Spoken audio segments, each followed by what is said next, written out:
ఎవరైతే గంజాయి ప్రొడ్యూస్ చేస్తున్నారో వాళ్ళని జైల్లో వేద్దామంటున్నారు. మళ్ళీ ఎవరైతే వినియోగిస్తున్నారో వాళ్ళని కూడా డీ అడిక్షన్ సెంటర్కి వేద్దామంటున్నారు అధ్యక్ష.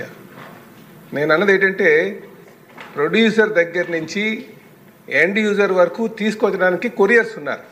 డబ్బులు సంపాదనని సులువుగా సంపాదించవచ్చు అని ఈ మార్గాన్ని ఎన్నుకుంటున్నారు అధ్యక్ష. అల్టిమేట్గా వాడు ఆస్తి సంపాదిద్దామనే ఉద్దేశంతోనే ఉన్నాడు. వీడికి ఎందుకంటే వాడు యూజ్ చేయడు, కానీ యూజ్ చేసేటట్టు చేస్తాడు. అలా డబ్బు సంపాదించినటువంటి వారి మీద ఎటువంటి చర్యలు తీసుకోవాలి?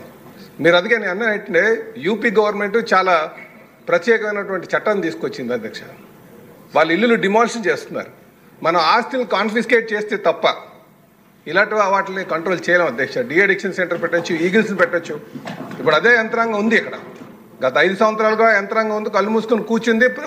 పాలించినటువంటి నాయకులు అలాగే ఉన్నారు. కనుక దీని మీద మనం చాలా కఠినటువంటి చర్యలు తీసుకోవాల్సినటువంటి అవసరం ఉందని చెప్పేసి ఈ సందర్భంగా తెలియజేస్తున్నాం అధ్యక్ష. చాలా దారుణమైనటువంటి పరిస్థితుల్లో ఉన్నారు అమ్మాయిలను కూడా అధ్యక్ష. వీళ్ళు అలవాటు చేస్తున్నారు. సమాజం మనం రేపు బాధపడేటువంటి పరిస్థితిలో ఉంది. కనుక వాళ్ళ ఆస్తుల్ని కాన్ఫిస్కేట్ చేసి డిమాలిష్ చేయాల్సినటువంటి అవసరం, దాని మీద చర్యలు తీసుకోవాలని చెప్పి తెలియజేస్తున్నాం అధ్యక్ష.